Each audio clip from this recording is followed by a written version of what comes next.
You're listening to Audio Oasis Northwest Music Show here on KEXP. My name is Sharlese. I'm your host, and it's now time for a live performance by Lonesome on Audio Oasis KEXP Seattle.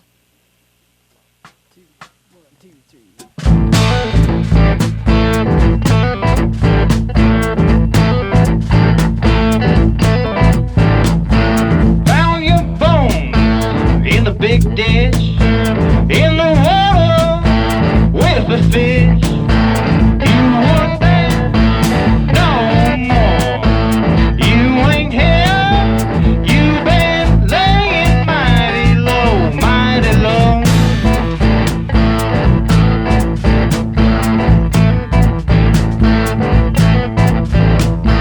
Took so long to be satisfied.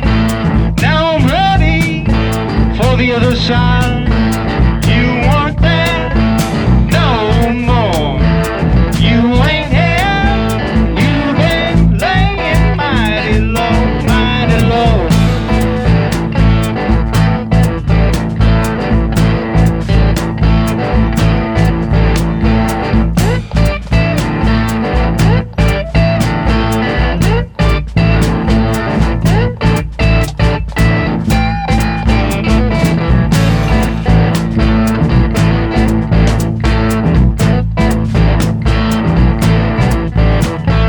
You and me, splitting pines. You can't know when it's the last time. You weren't there no more. You ain't here. You've been laying mighty low, mighty low.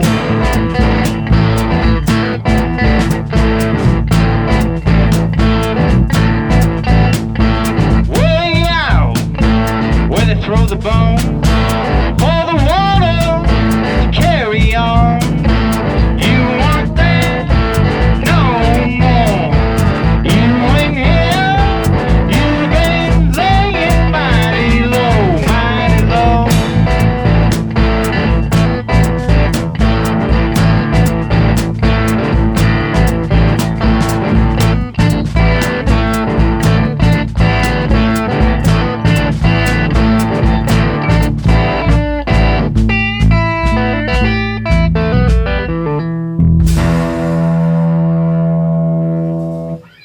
You're listening to Lonesome Shack live on Audio Oasis KEXP.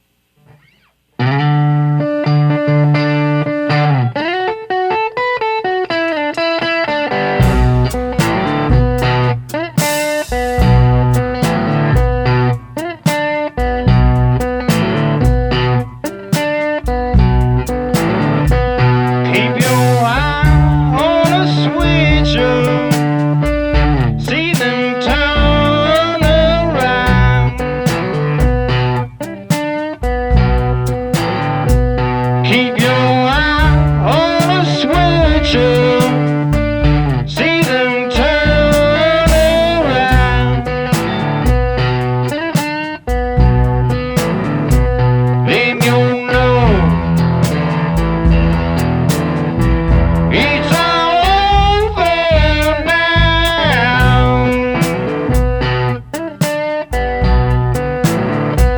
Whoa, yeah. Going down to town. Whoa, yeah. Going down to town. See my old buddy now. Underneath the ground.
bewitching. When I hold his hand,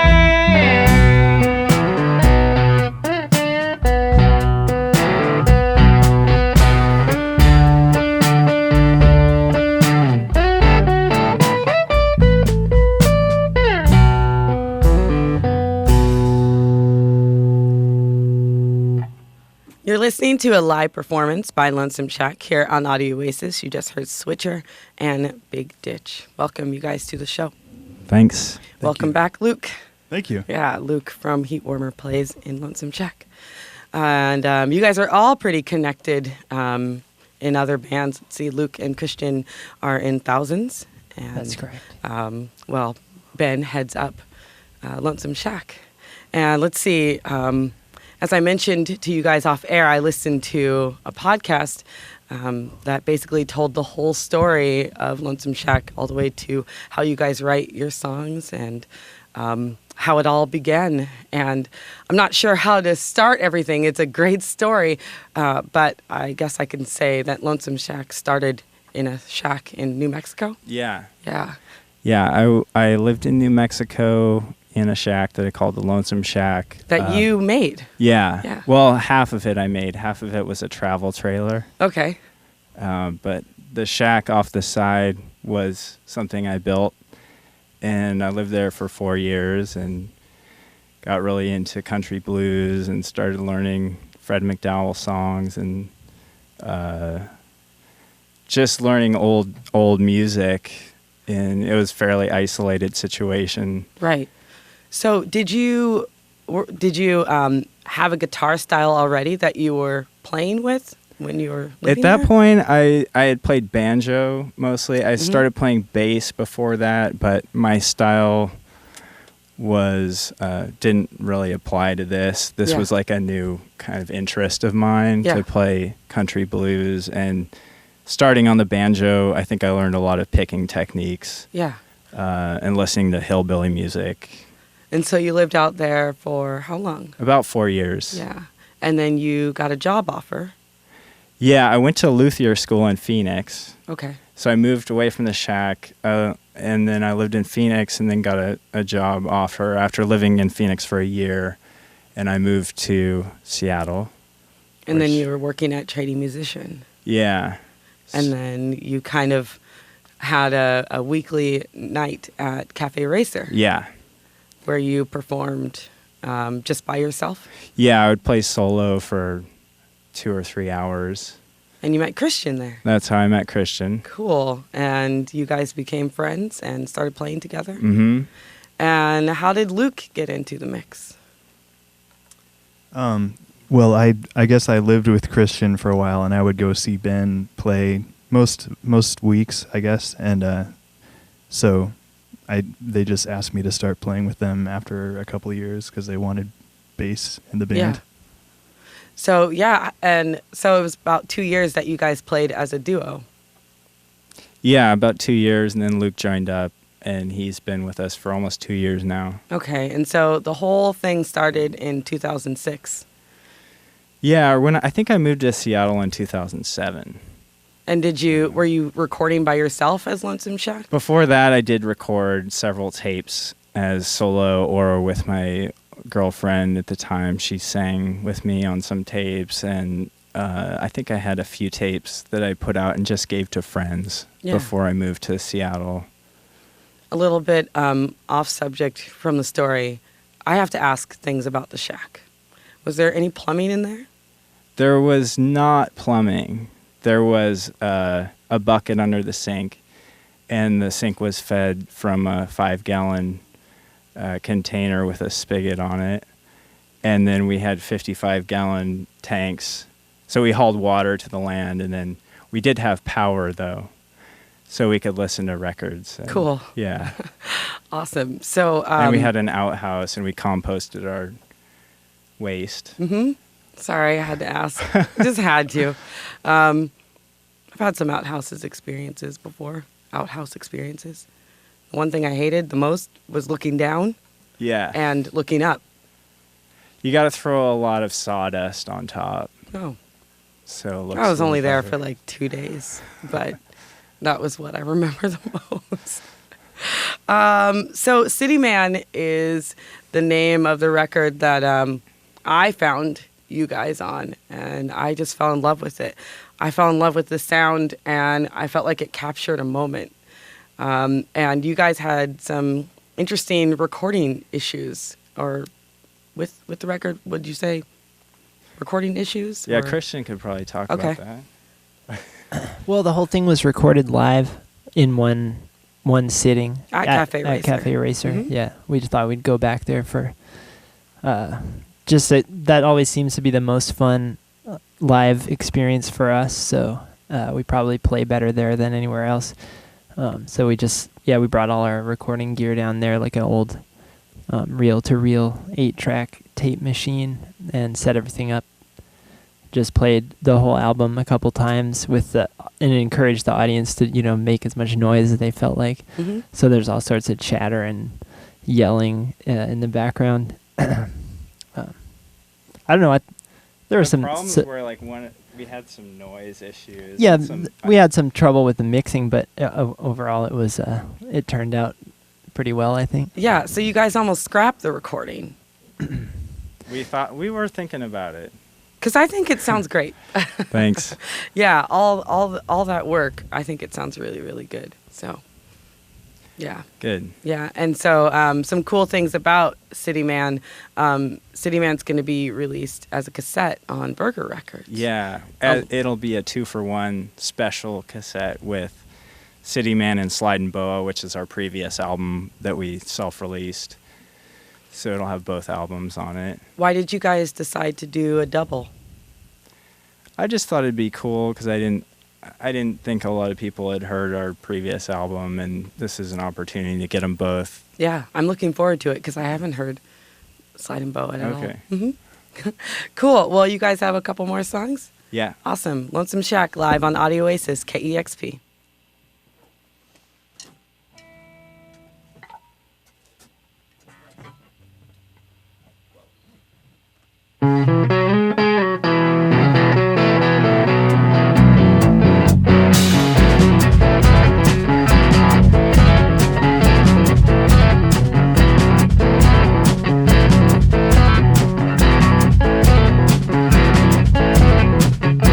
Left my home, looking for a better place.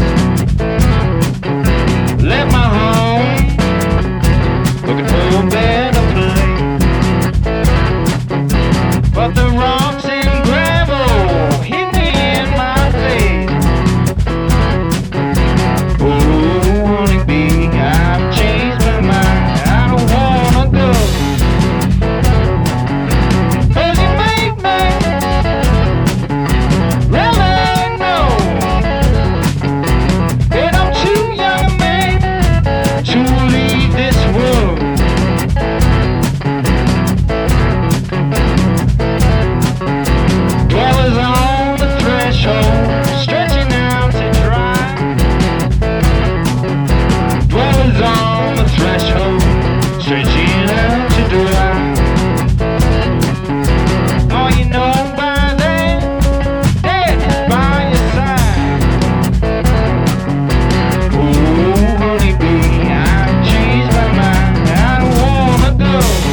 listening to a live performance by Lonesome Shack on Audio Oasis KEXP.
You've been listening to a live performance by Lonesome Shack on Audio Oasis. You just heard Sexual Release and Dwellers. Are you guys working on a new record? We're working on. I'm writing songs, and we're working out new songs. We haven't set up a plan to record yet. I was going to ask if you plan on recording any place special. We haven't really talked about it at this point. Yeah. Maybe, I don't know, on tour in the van. Yeah. We'll probably use my reel-to-reel again. Cool. It's trusty old. Yeah. I like the vintage sound. It captures something special. So, well, thank you guys so much for stopping by. Thanks for having us. It's great to hear you guys. Yeah. Awesome. Thank you guys so much. Thank you. You've been listening to a live in-studio performance by Lonesome Shack on Audio Oasis, 90.3 KEXP, Seattle.